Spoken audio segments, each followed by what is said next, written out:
Hello friends, in standard 12th subject biology, topic number 10, human health and diseases. In last video we are going to study here what is mean health, definitions of health and what is mean the immunity and immunology, and also discuss here the antigen and antibody. In today's lecture we are going to discuss here types of immunity. Then what is mean the immunity and types of immunity. In this, immunity is divided into two types. First one is innate immunity, or it is also called as a inborn immunity, and second type is acquired immunity. Acquired immunity is not natural, but innate immunity is a natural immunity which is non-specific. So we discuss here the characteristic features of first innate immunity. Innate immunity is the resistance to infections that an individual possesses by virtue of his or her genetic makeup. म्हणजे innate immunity जी असते ती नैसर्गिक immunity असते की जी आपल्याला जन्मतः आपल्याला आईवडिलांच्या genetic मेकअपमधून आपल्यामध्ये मिळत असते. इट इज द नॅचरल, म्हणजे ही नैसर्गिक इम्युनिटी आहे, इनबॉर्न आहे. इनबॉर्न असल्यामुळं it is a natural immunity, inborn and defence system of the body, म्हणजे आपल्या बॉडीची ही संरक्षण यंत्रणाच आहे. आणि त्यामुळं ही इन्नेट इम्युनिटी जी आहे ती आपल्या बॉडीचं नेहमी लहानपणापासून जन्मल्यापासून संरक्षण करत असते. It is not affected to prior contact with micro organism or immunization, म्हणजे आपल्याला बाहेरून कोणतेही मायक्रो ऑर्गॅनिझम पासून आपल्याला याच्यापासून कुठल्याही प्रकारचा परिणाम आपल्या शरीरावरती इन्नेट इम्युनिटीमुळे होऊ शकत नाही. Then it is non specific. Non specific means म्हणजे कोणताही ऑर्गॅनिझम मायक्रो ऑर्गॅनिझम जेव्हा शरीरात येतो तेव्हा ही इम्युनिटी जी असते ती फक्त एकाच व्हायरसला मारते असं नसते, तर कोणतेही मायक्रो ऑर्गॅनिझम शरीरामध्ये जेव्हा एंटर करतात तेव्हा सर्वांना मारण्याचं काम ही इन्नेट इम्युनिटी करत असते. It is non-specific when it indicates a degree of resistance to infection in general or specific. म्हणजे याच्यामध्ये स्पेसिफिक इम्युनिटी अशी नाही आहे, कुठल्याही एका व्हायरससाठी ही इम्युनिटी नाही आहे. आणि त्यामुळं कोणताही मायक्रो ऑर्गॅनिझम जेव्हा शरीरामध्ये एंटर करतो त्याला मारण्याचं काम, त्याला रेजिस्ट करण्याचं काम आपली इन्नेट इम्युनिटी करत असते. One form it is specific where resistance to a particular pathogen is concerned. One form of innate immunity comprises the various types of barriers which prevent the entry of foreign agents into the body. म्हणजे foreign agent आपल्या शरीरामध्ये रोखण्यासाठी, त्याची entry रोखण्यासाठी आपल्या बॉडीमध्ये असे वेगवेगळे बॅरियर्स आहेत की ते रोखण्यासाठी जे बॅरियर्स आहेत त्या बॅरियर्समध्ये first one is a epithelial surface. Epithelial surface, it is concerned with, epithelial surface means आपली त्वचा, की जी त्वचा संपूर्ण शरीरभर आपली त्वचा झाकलेली आहे. The intact skin and mucus covering the body protect it considerably against invasion of microorganism. Intact skin म्हणजे आपल्या बॉडीला पूर्णपणे बॉडीवर झाकलेली जी स्किन आहे आणि बॉडीच्या आतून म्हणजे स्किनला आतून जे म्युकसचं जे कवरिंग आहे, ह्या दोन्ही कवरिंग आपल्या बॉडीला प्रोटेक्ट करतात against invasion. Invasion means what? Invasion means जे इन्व्हेडर बाहेरून येतात त्या इन्व्हेडर बाहेरून येण्याची, आतमध्ये एंटर करण्याची जी प्रोसेस आहे याला इन्व्हेजन म्हणायचं. बाय मायक्रो ऑर्गॅनिझम और मायक्रो ऑर्गॅनिझम्स, म्हणजे फक्त एकच मायक्रो ऑर्गॅनिझम येतो असं नाही, हजारो micro organism at a time आपल्या शरीरामध्ये एंटर करत असतात. तर त्यावेळेला ही जी इन्व्हेजन म्हणजे इंटर करण्याची जी प्रोसेस आहे हिला आपण म्हणतोय invasion. The healthy skin, healthy skin म्हणजे आपल्या स्किनला कुठेही इरिटेशन्स नाही आहेत, कुठेही जखम नाही आहे. The healthy skin possesses bactericidal activity. Bactericidal, what is mean this bactericidal? Bactericidal, here cidal means kill, cidal means kill करणे आणि बॅक्टेरी मीन्स बॅक्टेरिया. म्हणजे यामध्ये स्किनच्या आतमध्ये असणारं जे म्युकस आहे त्याच्याकडे बॅक्टेरिसाइडल ॲक्टिव्हिटी आहे की जेणेकरून आत एंटर होणारे जे इन्व्हेडर आहेत स्पेशली बॅक्टेरिया, त्या म्युकसमध्ये बॅक्टेरिसाइडल ॲक्टिव्हिटी आहे की जेणेकरून बॅक्टेरियांना ते किल करतं. Then bactericidal and therefore activity due to the presence of high concentration of salt in drying sweat.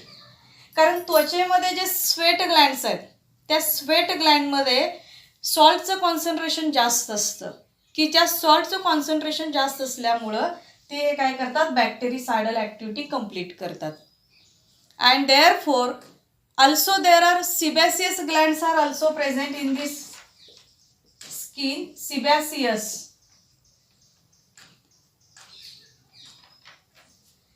that sebaceous glands secrete oil and this oil releases which also helps for bactericidal as well as fungicidal property. Bactericidal as well as fungicidal property. Here bactericidal means बॅक्टेरियाला किल करणे आणि फंगिसायडल means बुरशीला किल करणे. आणि म्हणून ह्या दोन्ही properties आपल्या ह्या सिबॅसियस ग्लँड्सकडून केल्या जातात आणि म्हणून सिबॅसियस ग्लँड्सकडून सिक्रेट होणारं जे सीबम आहे, ऑइल आहे, हे सुद्धा काय अतिशय महत्त्वाचा रोल प्ले करतं. Next one, inner side of the skin there are secretion of mucus. Mucus is secreted in the respiratory tract and that tract have several innate mechanism of defense. म्हणजे आपल्या बॉडीला संरक्षण करण्याचं पूर्ण डिफेन्स करण्याचं जे material आहे ते म्युकस की जे आपल्या पूर्ण रेस्पिरेटरी ट्रॅक्टमध्ये असतं. The mucus is present inside the respiratory tract from nose, nasal passage, then trachea, bronchi, bronchioles, and therefore it prevent the entry of foreign microorganism into the nasal passage, and therefore inside the nose prevents entry of microorganism to a large extent. The inhaled particles being arrested through hair at or near the nasal orifices. म्हणजे आपल्या नाकामध्ये जे micro organism बाहेरून enter करतात ते रोखण्यासाठी nasal पॅसेजमध्ये काय आहे, mucus आहे आणि शिवाय हेअर सेल्स आहेत की जे तिथंच काय करतात, बाहेरून येणारी एंट्री प्रिव्हेंट करतात, म्हणजे एक प्रकारे फिल्ट्रेशनचं काम करतात.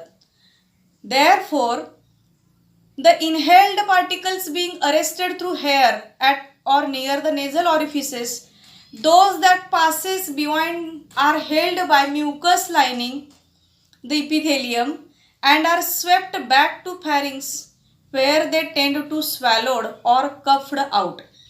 समजा जरी आतून काही चुकून पार्टिकल्स आत गेलेच आणि ते नेझल पॅसेजमधून आत एंटर झाले तरी ते काय केले जातात, घशात आणल्या जातात आणि घशातून म्हणजे फॅरिंग्समधून ते पुन्हा गिळले जातात आणि गिळल्यानंतर ते पुन्हा स्वॅलो करून ते पुन्हा काय केले जातात, कफ आउट म्हणजे एकतर स्वॅलो केले जातात आणि जठरामध्ये म्हणजे स्टमकमध्ये जातात किंवा ते कफ आउट करून खोकल्याद्वारे बाहेर फेकले जातात. Next one is a cough reflex is an important defence mechanism. Cough reflex म्हणजे आपल्याला जो खोकला आहे तो हा सुद्धा एक प्रकारचा डिफेन्स मेकॅनिझम आहे of respiratory tract the mouth is constantly bathed in saliva. आपल्या तोंडामध्ये जी सलायवा आहे म्हणजे जी लाळ आहे ती सुद्धा एक प्रकारचं इनिबिटरी इफेक्ट करते मायक्रो ऑर्गॅनिझम पासून. Means mouth is constantly bathed in saliva which has inhibitory effect on micro organism. The acidity or gastric secretions. Acidity or gastric secretions in the stomach destroys microorganism. आपल्या acidity म्हणजे पित्त आणि gastric secretions जे आहेत means स्टमकमधलं जे secretions आहेत जे स्त्राव आहेत ते सुद्धा मायक्रो ऑर्गॅनिझमना डिस्ट्रॉय करण्याचं काम करतात. म्हणजे हे सगळं नॅचरल आहे आणि म्हणून ही नॅचरल इम्युनिटी आपल्यामध्ये या पद्धतीनं तयार होते. The flushing action of urine eliminates bacteria from the urethra. म्हणजे आपल्या युरिनमार्फत सुद्धा अनेक बॅक्टेरिया काय केले जातात इलिमिनेट केले जातात. स्पर्माइन अँड झिंक प्रेझेंट इन सीमेन आर अँटीबॅक्टेरियल. सीमेन मीन्स वीर्य की ज्याच्यामध्ये स्पर्माइन आणि झिंक आहे की जे अँटीबॅक्टेरियल म्हणून काम करतं. म्हणजे सीमेनमध्ये जर काही बॅक्टेरिया असतील तर त्यांना मारण्याचं किल करण्याचं काम हे स्पर्माइन आणि झिंक करतं. Next one is a antimicrobial substance in blood and tissue. Means in innate immunity or inborn immunity, second feature consists of antimicrobial substances in blood and tissue. Means antibacterial substances are present in our blood. That the complement system contains more than 30 serum proteins circulating in the blood in an inactive state.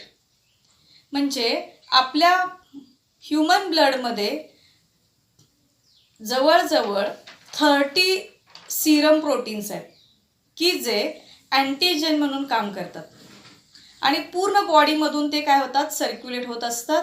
हे inactive स्टेटला असतात. The presence of microbial pathogen activates the complement cascade to eliminate pathogens. The interferons are a class of cytokines, soluble proteins. Cytokines means these are soluble proteins released by virally cells infected with viruses and certain white blood cells to stimulate other cells to protect themselves from viral infections. Means आपल्या बॉडीमध्ये serum proteins पण आहेतच त्याच्याशिवाय complement cascade to eliminate pathogens. The interferons means these are the protein antibody की जे WBCमध्ये असतात आणि ते काय करतात सायटोकायनिन्स मीन्स सोल्युबल प्रोटीन्स जेव्हा रिलीज केले जातात तेव्हा virally cells infected with viruses and certain white blood cells to stimulate other cells to protect themselves from viral infection. म्हणजे कोणतेही ब्लडमध्ये व्हायरल इन्फेक्शन झालं व्हायरस बाहेरून आले तर त्या मायक्रोबियल ॲक्शनला डिस्ट्रॉय करण्याचं काम हे इंटरफेरॉन्स करतात आणि त्यामुळं हे काम आपल्या WBC मीन्स आपल्या काय ते एक प्रकारचे सैनिक आहेत तेच काय करत असतात हे थांबवण्याचं काम करत असतात रोखण्याचं काम करत असतात. Then third one is a cellular factors in innate immunity.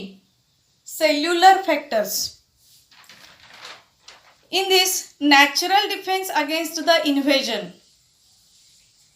of blood and tissues by microorganisms and other foreign particles is mediated to a large extent by phagocytic cells which ingest and destroy them.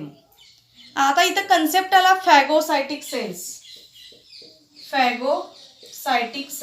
Phagocytic cells means those cells which can engulf the foreign microorganism when enter the body. That phagocytic cells ingest and destroy the microorganism and therefore the body is protected from any injury or infections. That phagocytic cells are grouped as a microphages. म्हणजे ह्या phagocytic सेल्सनाच आपण त्यांच्या ग्रुपला म्हणायचं आहे microphages and macrophages. They remove foreign particles that enter the body. म्हणजे हे phagocytic cells जे आहेत किंवा मायक्रोफेजिस मॅक्रोफेजिस जे आहेत ते काय करतात, जे फॉरेन पार्टिकल्स शरीरामध्ये एंटर झाले असतील तर त्यांना रिमूव्ह करण्याचं काम हे करत असतात. Then a class of lymphocytes, म्हणजे असे जे सेल्स आपल्या बॉडीमध्ये आहेत त्यांना आपण लिम्फोसाइट्स म्हणतो. हे जे लिम्फोसाइट्स आहेत, then another name of this lymphocyte is natural killer. lymphocytes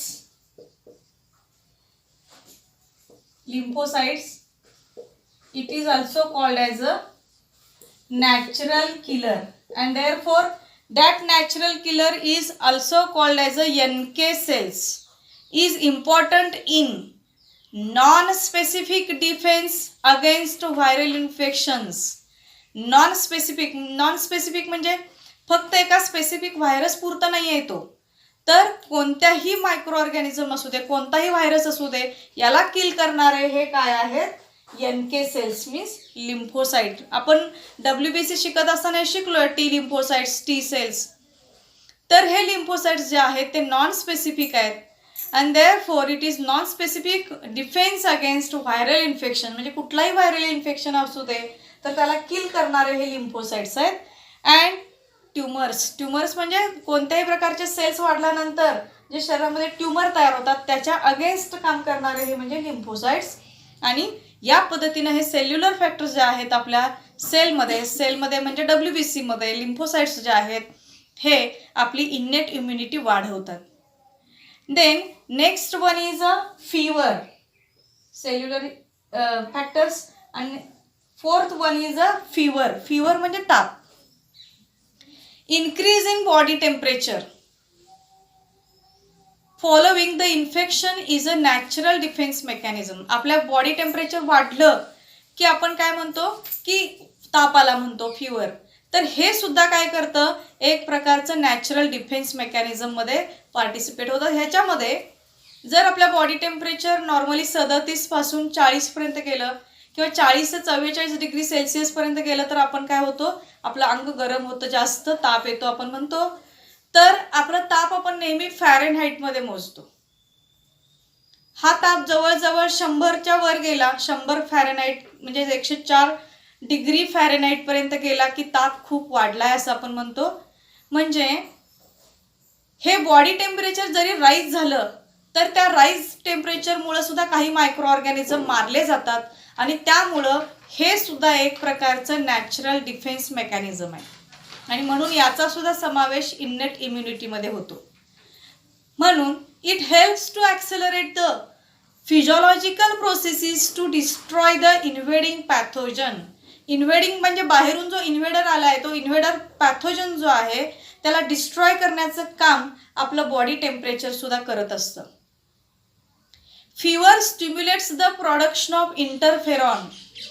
आपला फीवर जो आहे, ताप जो आहे तो इंटरफेरॉनला प्रोडक्शन होण्यासाठी स्टिम्युलेशन देतो and helps in recovery from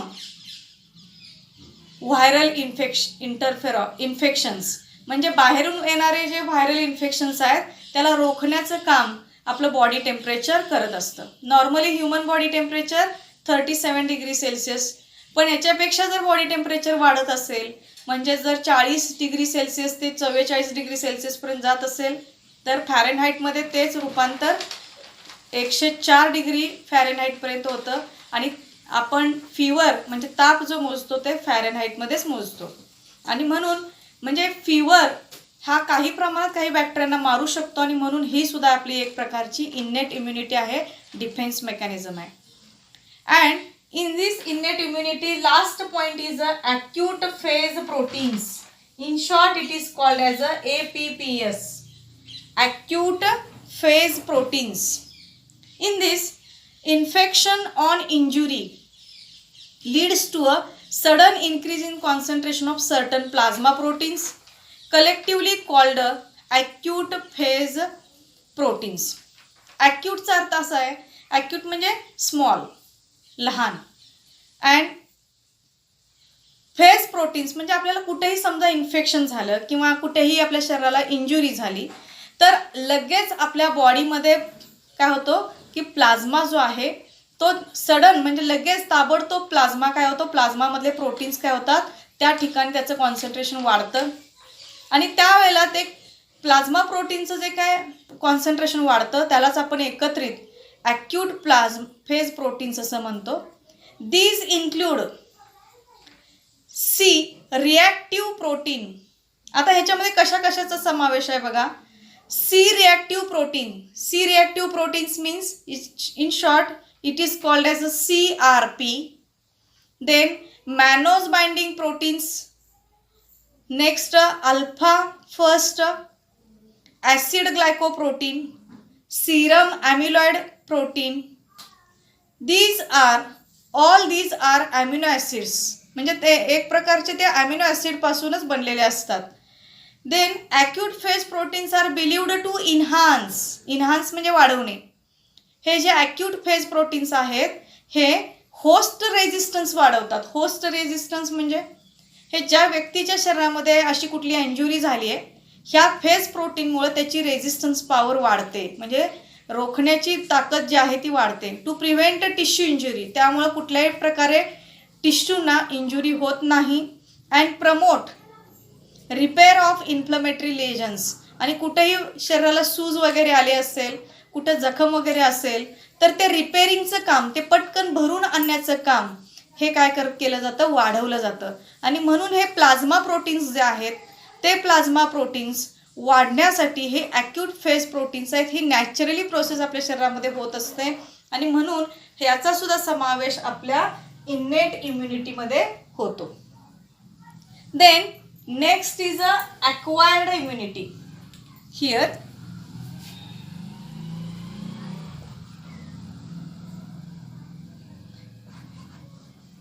second type of immunity is a acquired. Acquired means ही नॅचरल नाही आहे, ही आपण बाहेरून मिळवलेली आहे. This the resistance that an individual acquires during life, म्हणजे आपण जन्मल्यानंतर जी मिळवतो, बाहेरून ॲक्वायर करतो, मग ते फूडमधून असू दे, इम्युनायझेशनमधून असू दे, व्हॅक्सिनमधून असू दे, तर ह्याला म्हणायचं ॲक्वायर्ड इम्युनिटी. ही बाहेरून मिळवलेली आहे. So it is also called as a adaptive. This is also called as a adaptive or specific immunity. It involves formation of antibodies in the body. याचा समावेश अशामध्ये आहे की ह्याच्यामध्ये अँटीबॉडी शरीरामध्ये तयार होतात, पण इन्नेट इम्युनिटीमध्ये अँटीबॉडी ऑलरेडी तयार असतात, पण याच्यामध्ये अँटीबॉडी आपल्याला नंतर मिळवतो आपण. म्हणजेच एक प्रकारे फॉर्मेशन ऑफ म्हणजे अँटीबॉडी इथं तयार होतात. देन विच न्यूट्रलाइज द अँटीजन्स, म्हणजे जे अँटीबॉडी तयार होतात ते अँटीजनला न्यूट्रलाइज करतात, म्हणजे कमी करतात. Acquired or adaptive immunity has the following unique features. आता हे ॲक्वायर्ड इम्युनिटी जे आहे त्याचे काही युनिक फीचर्स आहेत. First unique feature is specificity. Specificity means it can produce specific antibody. It can produce specific antibody or T lymphocyte against a particular antigen or pathogen. Specificity या शब्दाचाच अर्थ आहे की specific virus, specific antigen त्यालाच फक्त specific antibody तयार होणे. आणि म्हणून म्हणजे पर्टिक्युलर आपण म्हणूया की जर ट्युबरक्युलोसिसचा अँटीजन आला म्हणजे बॉडीमध्ये तयार झाला तर त्या पद्धतीने त्याचंच अँटीबॉडी तयार होणे आणि त्याच ट्युबरक्युलोसिसला मारून टाकण्याचं काम करणे ह्याला स्पेसिफिसिटी म्हणायचं. म्हणजे पर्टिक्युलर व्हायरस एंटर झाला की त्याला मारून टाकणारा अँटीबॉडी तयार होणे म्हणजे specificity. Second one is a diversity. डायव्हर्सिटीचा शब्दाचा अर्थ आहे विविधता.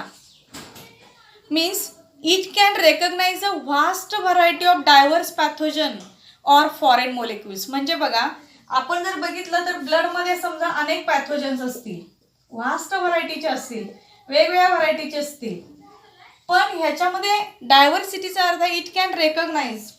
म्हणजे ॲक्वायर्ड इम्युनिटी काय करते की ह्याच्यामध्ये आपल्याला पहिल्यांदा ठरवते ह्यात आपला सेल कुठला नाही आहे. म्हणजे याच्यामध्ये रेकग्नाइज करणे म्हणजे ओळखणे, ठरवणे. एवढ्या डायव्हर्स पॅथोजनमध्ये, एवढ्या व्हरायटीच्या पॅथोजनमध्ये फॉरेन मोलेक्यूल कोण आहे, बाहेरून आलेला कोण आहे हे स्पेसिफाय करणे, हे ओळखणे म्हणजेच डायव्हर्सिटी. देन म्हणजे ह्याच्यामध्ये हार्मफुल कोण आहे हे ओळखण्याचं काम केलं जातं त्या ॲक्वायर्ड इम्युनिटीमधून, त्याला आपण म्हणायचं diversity. Then third one is a discrimination. Discrimination between self and non self. Self means स्वतःचं, नॉन सेल्फ बाहेरचं. Here it differentiates between own body cells, own body cells स्वतःचे body cells, and foreign non self molecules. Means in acquired immunity we have the ability to discriminate between self and non self cells. म्हणजे आपल्याला ह्या डिस्क्रिमिनेशनमध्ये आपल्याला differentiate करता येतं की आपल्या बॉडीचे स्वतःचे सेल्स कुठले आहेत, म्हणजे आपले सेल्स कुठले आहेत आणि बाहेरचे आलेले कुठले सेल्स आहेत, म्हणजे फॉरेन मोलेक्युल्स कुठल्या आत आलेले आहेत हे डिफरन्शिएट करणे म्हणजे त्याला म्हणायचं आहे discrimination. Discrimination between self and non self ही ॲबिलिटी सुद्धा आपल्याला ॲक्वायर्ड इम्युनिटीमधून मिळते. And then last part of the acquired immunity is a memory. Memory means स्मृती. when the immune system encounters a specific foreign agent for the first time, म्हणजे आपली immune system जेव्हा एका स्पेसिफिक फॉरेन अँटीजेनला किंवा foreign एजंटला जेव्हा first time त्याला काय करते, शोधते, त्याला मारते, it generates an immune response. तेव्हा त्या अँटीजेनकडून एखादा इम्युन रिस्पॉन्स तयार झालेला असतो. अँड इलिमिनेट्स द इन्व्हेडर, आणि ती त्या इन्व्हेडरला काय करते, बाहेर फेकते. तर this is called first encounter. याला आपण इथं म्हणायचं आहे फर्स्ट इन्काउंटर. म्हणजे इन्काउंटर हा शब्द आपण फक्त बाहेर ऐकला होता, पण शरीरामध्ये पण असे अनेक इन्काउंटर्स होत असतात. त्यातलं हा एक इन्काउंटर आहे की आपली बॉडी काय करते, फॉरेन पार्टिकलला काय करते, ओळखते आणि त्याला पहिल्यांदा हा त्याचा इम्युन रिस्पॉन्स त्याला देते आणि त्याला मारून टाकण्याचं काम करते, त्याला किल करते, म्हणजेच त्याचा इन्काउंटर करते. हा पहिला इन्काउंटर जो आहे. त्यानंतर the immune system retains the memory. आपली इम्युन सिस्टीम जी आहे ती ही मेमरी काय करते, नेहमी रिटेन करते. रिटेन करते म्हणजे लक्षात ठेवते, आपल्या मेमरीमध्ये साठवून ठेवते. जसं आपल्याला एखादी गोष्ट कायमची लक्षात राहते आपल्या मेमरीमध्ये, तसं हा फर्स्ट इन्काउंटर आपल्या इम्युन सेल्स काय करतात, रिटेन करतात. As a result a second encounter with the same pathogen brings about quicker and stronger immune response. याचा परिणाम काय होतो, जर पुन्हा तोच पॅथोजन जेव्हा शरीरामध्ये एंटर करतो तेव्हा त्याला लगेच at the same time quicker ॲक्शननं आणि स्ट्रॉंगर इम्युन रिस्पॉन्स लगेच आपली बॉडी देते आणि त्याला लवकरात लवकर किल करण्याचं काम आपली बॉडी करते. आणि म्हणून ही ॲक्वायर्ड इम्युनिटी, मला मेमरी हा कन्सेप्टसुद्धा अतिशय महत्त्वाचा आहे. म्हणजे आपली बॉडी ओळखते की पूर्वी कोण येऊन गेला आहे आपला फॉरेन पार्टिकल आपल्या शरीरामध्ये आणि त्याला आपण कसा इम्युन रिस्पॉन्स दिला आहे, त्या पद्धतीनं ही मेमरी त्याच्यामध्ये साठून राहते आणि त्यामुळं परत त्याला परत तोच पॅथोजन परत एंटर केला तर त्याला मारण्यासाठी ते सोपं जातं. आणि या पद्धतीनं इथं ॲक्वायर्ड इम्युनिटीचा कन्सेप्ट आपण पूर्ण केलेला आहे. ओके.